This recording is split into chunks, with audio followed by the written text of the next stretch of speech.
ഹരേ കൃഷ്ണ.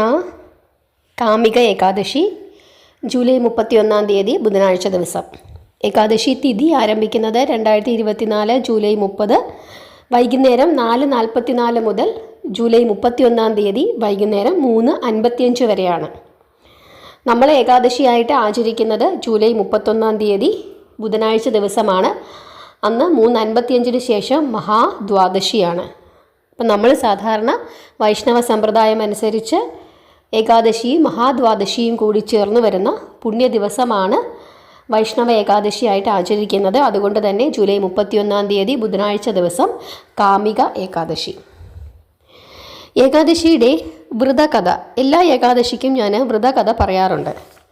ഭഗവാൻ പറയുന്നത് വ്രതകഥ കേട്ടില്ലെങ്കിൽ ഏകാദശിക്ക് അതിൻ്റേതായ ഫലമുണ്ടാവുകയില്ല എന്നാണ് ഭഗവാൻ പറഞ്ഞു കൊടുക്കുന്നത്. അർജുനനോടാണ് ഈ വിധം പറഞ്ഞു കൊടുക്കുന്നത്. എല്ലാ ഏകാദശികളുടെയും വ്രതകഥ കേൾക്കണം. അതുപോലെ തന്നെ അത് ആർക്കെങ്കിലും അത് പറഞ്ഞു കൊടുക്കാൻ കഴിയുന്നെങ്കിൽ അതും വളരെ വിശേഷമാണ്.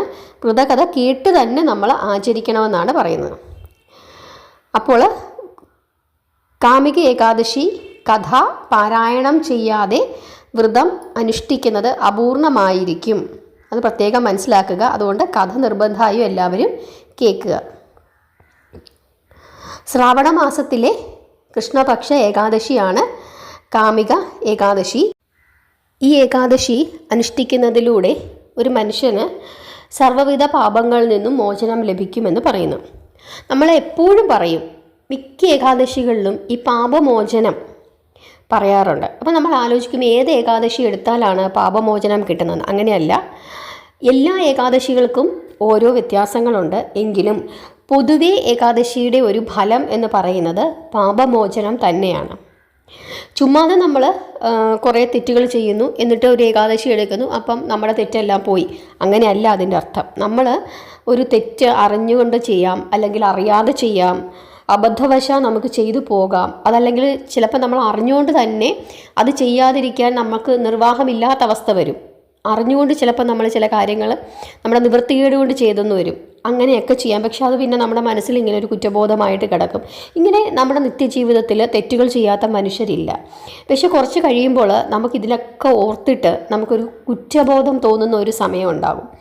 ആ കുറ്റബോധത്തിൽ നമ്മൾ ഏകാദശി എടുക്കുകയാണെങ്കിൽ, എന്നിട്ട് നമ്മുടെ തെറ്റ് നമ്മൾ ഭഗവാനോട് ഏറ്റു പറഞ്ഞിട്ട് എന്നെ അതിൽ നിന്നും രക്ഷിക്കണമെന്ന് നമ്മൾ ഭഗവാനോട് കരഞ്ഞ് പറഞ്ഞ് നമ്മൾ വ്രതം എടുക്കുകയാണ്. എന്നിട്ട് പിന്നീട് നമ്മൾ ആ തെറ്റ് ആവർത്തിക്കാതിരിക്കാൻ വേണ്ടിയിട്ട് പരമാവധി ശ്രമിക്കുകയും കൂടെ ചെയ്യണം. അപ്പോൾ ഭഗവാൻ എന്ത് ചെയ്യും? നമുക്ക് ആ പാപത്തിൽ നിന്നും മോചനം ലഭിക്കും. അങ്ങനെ തരും ഭഗവാൻ നമുക്ക്. അത് 100% ഉറപ്പാണ്. ഏകാദശികൾ സ്ഥിരമായി എടുക്കുന്ന ആളുകൾക്ക് ഭഗവാന്റെ തൃപ്പാദങ്ങളിലാണ് സ്ഥാനമെന്നാണ് പറയുന്നത്. എന്നിട്ട് നമ്മുടെ മരണശേഷം പിന്നീട് നമുക്കൊരു ജന്മമൊന്നും ഉണ്ടാവുകയില്ല. നമുക്ക് തീർച്ചയായിട്ടും ഭഗവാന്റെ വൈകുണ്ഠത്തിലേക്ക് നമുക്ക് പോകാനായിട്ട് പറ്റും. ഇതൊക്കെ നമ്മുടെ വിശ്വാസങ്ങളാണ്. അതിനെല്ലാം വിശ്വാസപൂർവ്വം നമ്മൾ അങ്ങനെ ആചരിച്ചാൽ തീർച്ചയായിട്ടും നമുക്കൊരു മനസ്സമാധാനം കിട്ടും. എല്ലാം നമ്മുടെ വിശ്വാസമാണല്ലോ. അപ്പോൾ പൂർണ്ണമായി വിശ്വസിക്കുക ഭഗവാനെ.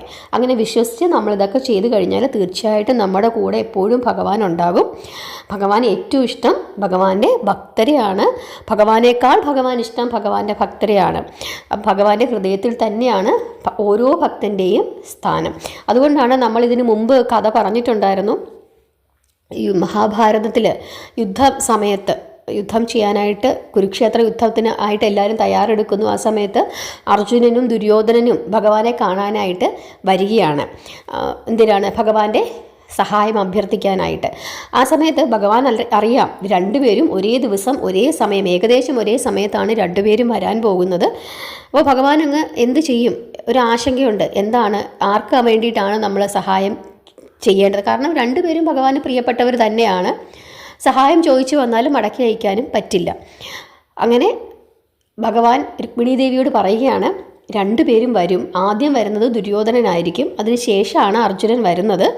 ഞാനൊന്ന് ഉറങ്ങാൻ പോവുകയാണ്, ഞാൻ ഉറങ്ങുകയാണ് എന്ന് പറയുക. എന്നിട്ട് അവർ വരട്ടെ, അവർ കുറച്ച് നേരം ഒന്ന് വെയിറ്റ് ചെയ്യട്ടെ എനിക്ക് വേണ്ടിയിട്ട് എന്ന് രുക്മിണി ദേവിയോട് പറഞ്ഞിട്ട് ഭഗവാൻ എന്ത് ചെയ്യും? ഉറങ്ങാനായിട്ട് പോകും. അപ്പോഴാണ് ദുര്യോധനൻ ആദ്യം കയറി വരുന്നത്. ദുര്യോധനൻ ആദ്യം കയറി വരുമ്പോൾ രുക്മിണി ദേവി പറയും ഭഗവാൻ ഉറങ്ങുകയാണ് എന്ന് പറയും. ശരി, ഉറങ്ങിക്കോട്ടെ. ഉറങ്ങിയതിന് ശേഷം നമുക്ക് ഭഗവാനോട് സംസാരിക്കാൻ വേണ്ടി ഭഗവാന്റെ തലഭാഗത്ത് ഒരു കസേര കിടപ്പുണ്ട്. ആ കസേരയിൽ ദുര്യോധനൻ ഇരിക്കും. കുറച്ച് കഴിയുമ്പോഴേക്കും അർജുനൻ വരും. അർജുനനോടും പറയും രുക്മിണി ദേവി ഭഗവാൻ ഉറങ്ങുകയാണ് എന്ന് പറയും. ശരി, ഞങ്ങൾ വെയിറ്റ് ചെയ്യാം എന്നും പറഞ്ഞിട്ട് അർജുനനും എന്ത് ചെയ്യും, തൊഴു കൈകളോടെ ഭഗവാന്റെ പാദത്തിൽ നിൽക്കും. അപ്പോൾ ഭഗവാൻ എല്ലാം അറിയാം, ഭഗവാൻ യോഗനിദ്രയിലാണ്. അപ്പോൾ ഭഗവാൻ എല്ലാം അറിയാം. ഭഗവാൻ എന്ത് ചെയ്യും, അർജുനനും കൂടെ വന്ന് പാദത്തിൽ നിൽക്കുന്ന സമയത്ത് പെട്ടെന്ന് എഴുന്നേറ്റിട്ട് ആഹാ അർജുനനോ, ആദ്യമായിട്ട് ഒന്നും അറിയാൻ മേലാത്തതുപോലെ ഭഗവാൻ ചോദിക്കുക, അർജുനനോ എപ്പോൾ വന്നു, എന്നിട്ട് എന്താ എന്നെ വിളിക്കാഞ്ഞേ എന്നും ചോദിച്ചിങ്ങനെ എഴുന്നേക്കും. അപ്പോൾ ഭഗവാൻ ആദ്യം കണ്ടത് ആരെയാണ്, അർജുനനെ. അതിനുശേഷം അപ്പോൾ ഭഗവാൻ എന്ത് ചെയ്യും, ഇങ്ങനെ അർജുനൻ്റെ മുഖത്തേക്ക് ഇങ്ങനെ നോക്കുമ്പോഴേക്കും അർജുനൻ ഇങ്ങനെ ആംഗ്യം കാണിക്കും, പുറകിൽ ഒരാൾ ഇരിപ്പുണ്ട് എന്ന്. അപ്പോൾ പെട്ടെന്ന് ഭഗവാൻ തല തിരിച്ചിട്ട് ആഹാ ദുര്യോധനനും വന്നിട്ടുണ്ടോ എന്ന് അറിയാൻ മേലാത്തതുപോലെ ചോദിക്കുക. അപ്പോൾ ആദ്യം കണ്ടത് ആരെയാണ്, അർജുനനെയാണ്. അപ്പോൾ ഭഗവാൻ അവിടെയും ചില കാര്യങ്ങളൊക്കെ ഇങ്ങനെ ചെയ്യുകയാണ്. ഭഗവാന്റെ ഭക്തനോടുള്ള ആ ഒരു സ്നേഹം അവിടെ വെളിവാക്കുകയാണ്. അങ്ങനെ അപ്പോൾ ചോദിക്കും, എന്തിനാണ് നിങ്ങൾ രണ്ടുപേരും വന്നത് എന്ന് ചോദിക്കും. അപ്പോൾ പറയും, ഇതുപോലെ യുദ്ധമല്ലേ ഭഗവാനെ, അവിടുത്തെ സഹായത്തിന് വേണ്ടിയിട്ടാണ് വന്നത് എന്ന് പറയും. അപ്പോൾ ഭഗവാൻ ഇങ്ങനെ വിഷമിച്ചിട്ട് പറയും, എന്താ ചെയ്യുക, ഞാൻ ഇപ്പോൾ രണ്ടുപേരും ഒരേ സമയത്താണല്ലോ വന്നത്, ഞാൻ രണ്ടുപേരെയും ഒരേപോലെയാണല്ലോ കണ്ടത്, ഇപ്പം ഞാൻ എന്താ ചെയ്യുക, ആർക്കാണ് ഞാൻ സഹായം ചെയ്യേണ്ടത് എന്ന് പറഞ്ഞിങ്ങനെ ആലോചിച്ചിരുന്നിട്ട് പറയും, അങ്ങനെയാണെങ്കിൽ ഒരു കാര്യം ചെയ്യാം, എൻ്റെ സൈന്യം മുഴുവൻ ഞാൻ ഒരാൾക്ക് തരാം, ഞാൻ മറ്റൊരാളുടെ കൂടെ വരാം, ഇതേ ഉള്ളൂ നിവൃത്തി. അല്ലാതെ ഇപ്പോൾ എന്താ ചെയ്യുക, സൈന്യത്തെ ഒന്ന് മുറിച്ച് തരാനും എന്നെ മുറിച്ച് തരാനും പറ്റില്ലല്ലോ. ഞാൻ ഒരാളുടെ കൂടെ വരാം, പക്ഷേ ഞാൻ ആയുധമൊന്നും എടുക്കില്ല, എൻ്റെ കയ്യിൽ ആയുധമൊന്നുമില്ല, മറ്റേ ആൾക്ക് ഞാൻ എൻ്റെ സൈന്യങ്ങൾ മുഴുവൻ തരാം എന്ന് പറയും. അങ്ങനെ രണ്ടുപേരെയും സഹായിക്കാനായിട്ട് ഭഗവാൻ അങ്ങ് തീരുമാനിക്കുകയാണ്. അപ്പോൾ എന്താ ചെയ്യുക, ദുര്യോധനൻ ഇങ്ങനെ ആലോചിച്ചിട്ട് പറഞ്ഞു, ഈ ഭഗവാനെ എന്തിനാണ്, ഈ കൃഷ്ണനെ ആയുധം പോലും എടുക്കില്ല, പിന്നെ എന്തിനാണ് കൃഷ്ണനെ കൊണ്ടുപോകുന്നത് എന്ന് വിചാരിച്ചിട്ട് ദുര്യോധനൻ പറയും, എനിക്ക് സൈന്യം മതി എന്ന് പറയും. ഉടനെ അർജുനൻ ചിരിച്ചുകൊണ്ട് പറയും, എനിക്ക് സൈന്യമൊന്നും വേണ്ട, അങ്ങ് എൻ്റെ കൂടെ വന്നാൽ മതി, അങ്ങ് ആയുധം ഒന്നും എടുക്കണ്ട, എൻ്റെ കൂടെ വന്നാൽ മതി എന്ന് പറയും. അപ്പോൾ ദുര്യോധനൻ മനസ്സിലെങ്ങനെ ആയിരിക്കും, മണ്ടനാണ് അർജുനൻ എന്ന് വിചാരിക്കും. കാരണം ഭഗവാൻ ആരാണെന്ന് ദുര്യോധനൻ അപ്പോൾ ആ ഒരു മായയാണ് ദുര്യോധനനെ ഭരിക്കുന്നത്. അതുകൊണ്ട് അത് മനസ്സിലാക്കാനുള്ളൊരു ബോധം ദുര്യോധനനില്ല. അങ്ങനെ ഈ രണ്ട് സഹായങ്ങളും ഭഗവാൻ കൊടുക്കുകയാണ്.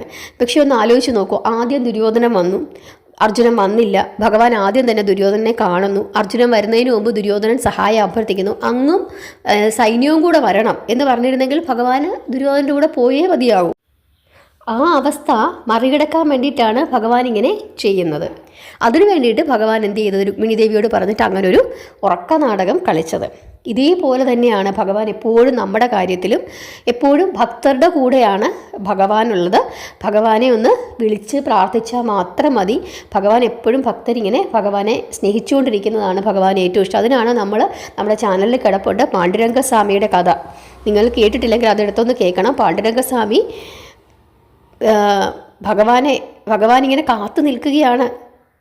വിട്ടുള്ള ഭക്തൻ ഇങ്ങോട്ട് വരാൻ വേണ്ടിയിട്ട് കാത്തിരിക്കുന്നു. ഭക്തനെ കാത്ത് ഭഗവാൻ നിൽക്കുന്ന അവസ്ഥയാണത്. അപ്പോൾ ആ കഥ നിങ്ങൾ കേട്ടിട്ടില്ലെങ്കിൽ ഒന്ന് എടുത്ത് വെച്ച് കേൾക്കണം, നമ്മുടെ ചാനലിലുണ്ട്. അപ്പോൾ ഇത് മനസ്സിലാക്കുക, പ്രാർത്ഥിക്കുക. അപ്പോൾ നമ്മൾ ഇന്ന് പറയാൻ പോകുന്നത് ശ്രാവണ മാസത്തിലെ കൃഷ്ണപക്ഷ ഏകാദശിയായ കാമിക ഏകാദശിയുടെ വ്രതകഥയാണ്. വ്രതകഥ കേൾക്കാതെ ഏകാദശി എടുത്താൽ ഏകാദശി അപൂർണമാകുമെന്നാണ് ഭഗവാൻ പറയുന്നത്.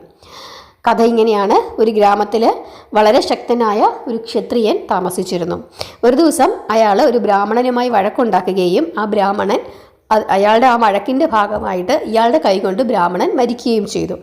സ്വന്തം കൈകളാൽ ഒരു ബ്രാഹ്മണൻ മരിച്ചതിന് ശേഷം ഈ ക്ഷത്രിയൻ വിചാരിക്കുകയാണ്, അത് കഴിഞ്ഞപ്പോഴാണ് പുള്ളിക്ക് തോന്നിയത് ചെയ്തത് തെറ്റായിപ്പോയി, അതുകൊണ്ട് ഈ ബ്രാഹ്മണൻ്റെ അന്ത്യകർമ്മങ്ങളൊക്കെ ഞാൻ തന്നെ ചെയ്യണം, ഇല്ലെങ്കിൽ അത് ദോഷമാകുമല്ലോ എന്ന് വിചാരിച്ചു. അങ്ങനെ ഇയാൾ മറ്റു പണ്ഡിതന്മാരെയൊക്കെ കാണാനായിട്ട് ചെന്നു. അപ്പോൾ ഈ പണ്ഡിതന്മാർ പറഞ്ഞു കൊടുത്തു, വെറുതെ ഈ കർമ്മം ചെയ്തതുകൊണ്ട് മാത്രം നിന്റെ പാപത്തിൽ നിന്ന് നിനക്ക് മോചനം ലഭിക്കില്ല എന്ന് പറഞ്ഞു. അപ്പോൾ ഈ ക്ഷത്രിയൻ ചോദിക്കുകയാണ്, പിന്നെ എങ്ങനെയാണ് ഈ പാപത്തിൽ നിന്നും എനിക്ക് മോചനം ലഭിക്കുന്നത്? അറിയാതെ ഞാൻ ചെയ്തു പോയതാണ്. ആ സമയത്ത് എൻ്റെ ദേഷ്യം കൊണ്ട് എനിക്ക് ശരിക്കും കുറ്റബോധമുണ്ട്. എനിക്ക് എങ്ങനെയെങ്കിലും ഈ പാപത്തിൽ നിന്നും മോചനം ലഭിക്കണമെന്ന് പറയുന്നു. അപ്പോൾ ഇവർ ആലോചിച്ചിട്ട് പറഞ്ഞു, ഒരു കാര്യമേ ഉള്ളൂ, ഏകാദശി വ്രതം എടുക്കുക. അതിൽ ഏറ്റവും ഉത്തമമായ വ്രതം ശ്രാവണ മാസത്തിലെ കൃഷ്ണപക്ഷ ഏകാദശിയാണ്, കാമിക ഏകാദശി. അപ്പോൾ ഏകാദശി എടുത്തോളൂ, വിധിയാവണ്ണം ഉപവസിച്ചോളൂ, പാപത്തിൽ നിന്നൊക്കെ മോചനം ലഭിക്കും. അതിനുശേഷം കർമ്മം ചെയ്യുക, ഭഗവാനെ വിളിച്ച് പ്രാർത്ഥിക്കുക എന്ന് പറഞ്ഞു. അങ്ങനെ ഈ ക്ഷത്രിയൻ ഏകാദശി വ്രതം വിധിയാമണ്ണം എടുത്തു. അതിനുശേഷം കർമ്മം ചെയ്തു. അദ്ദേഹത്തിന് ആ പാപത്തിൽ നിന്നും മോചനം ഭഗവാൻ കൊടുത്തു എന്നാണ് വ്രതകഥ. അപ്പോൾ ഈ വ്രതകഥ കേട്ടിട്ട് വേണം നമ്മൾ ഏകാദശിയായിട്ട് എടുക്കാനായിട്ട്.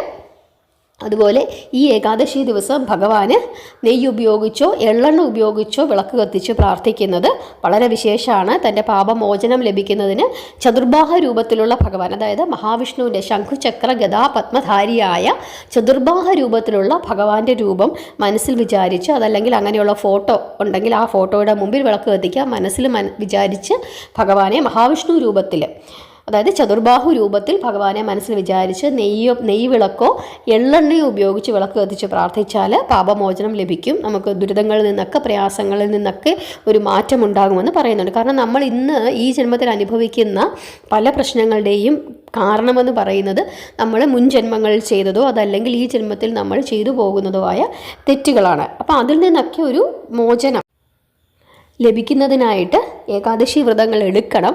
2 ഏകാദശി, ഒരു മാസത്തിൽ 2 ഏകാദശിയുണ്ട്.